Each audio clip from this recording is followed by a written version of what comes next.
क्या आप जानते हैं भारतीय संस्कृति में गुरु का क्या महत्व है? क्यों कहा जाता है कि गुरु के बिना मोक्ष नहीं मिलता?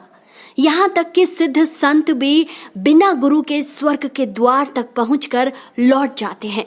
पौराणिक किताबें उठा लीजिए, एक से एक विद्वान, राजा, तपस्वी, योगी, साधु के जीवन में आपको गुरु का प्रकाश अवश्य दिखाई देगा।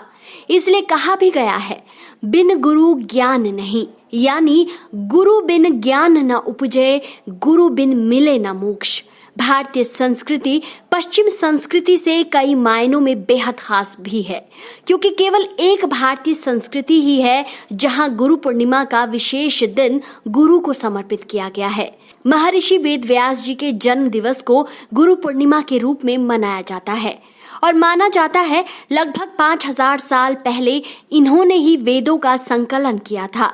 इन्होंने ही मंत्रों को 4 संहिताओं में व्यवस्थित किया था, जो 4 वेदों के रूप में हमारे पास हैं, जिनके नाम हैं ऋग्वेद, यजुर्वेद, सामवेद और अथर्ववेद। ये सभी वैदिक संस्कृत में लिखे गए थे। इसके अलावा 18 पुराण और महाभारत भी इन्हीं के द्वारा लिखे गए। शास्त्रों में गु का अर्थ तिमिर बताया गया है और रू का अर्थ निरोधक बताया है, अर्थात गुरु का अर्थ अज्ञान रूपी अंधकार से बाहर लाने वाला या अज्ञान का अंधकार खत्म करने वाला है। गुरु महिमा का बखान करने वाले गुरु को जीवन रूपी भवसागर को गुरु रूपी नौका के बिना पार करना असंभव बताया गया है। भारत का कोई भी धर्म ग्रंथ उठा लीजिए, आपको हर जगह गुरु की महिमा का बखान मिल जाएगा। श्रीमद् भगवत गीता अध्याय में गुरु को लेकर 4 श्लोक 34 में तत्वदर्शी संत की खोज करने को कहा गया है। लेकिन क्या हो अगर आपके जीवन में गुरु ना हो?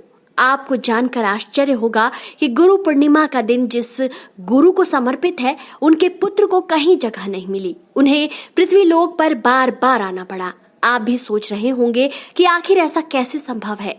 तो चलिए आज आपको सुनाते हैं एक कथा ऐसे ही गुरु पुत्र की। महर्षि वेद व्यास के पुत्र का नाम है शुकदेव या सुखदेव, जो जाने माने सिद्ध संत थे। इनके बारे में कहा जाता है कि ये 12 वर्ष तक तीनों गुणों ब्रह्मा, विष्णु और शिव से बचकर मां के गर्भ में रहे थे। लेकिन आपको जानकर आश्चर्य होगा कि जिनके पिता को समस्त संसार गुरु मानता है, उनके पुत्र का कोई गुरु नहीं था। इसलिए कहा जाता है कि उन्हें अपने ज्ञान पर बड़ा अहंकार था। एक दिन वह उड़कर विष्णु लोक में पहुंच गए, परंतु वहां के जो पहरेदार थे उन्होंने उन्हें अंदर प्रवेश नहीं करने दिया।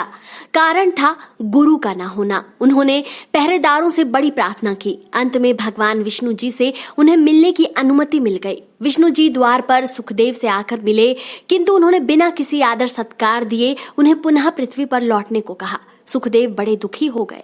उन्होंने भगवान विष्णु से इसका समाधान पूछा तो विष्णु जी ने सुखदेव को राजा जनक को अपना गुरु बनाने के लिए कहा।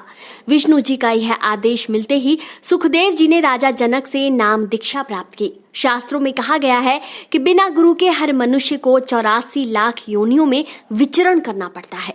कहा जाता है यदि प्राणी ने मानव शरीर में गुरु बना लिया हो तो वो मोक्ष प्राप्त कर सकता है। यज्ञों का वास्तविक लाभ प्राप्त करने के लिए पूर्ण गुरु धारण करना अनिवार्य है। तो दोस्तों, आप क्या सोचते हैं? अपनी राय कमेंट सेक्शन में जरूर दीजिए और इस वीडियो को ज्यादा से ज्यादा शेयर कीजिए।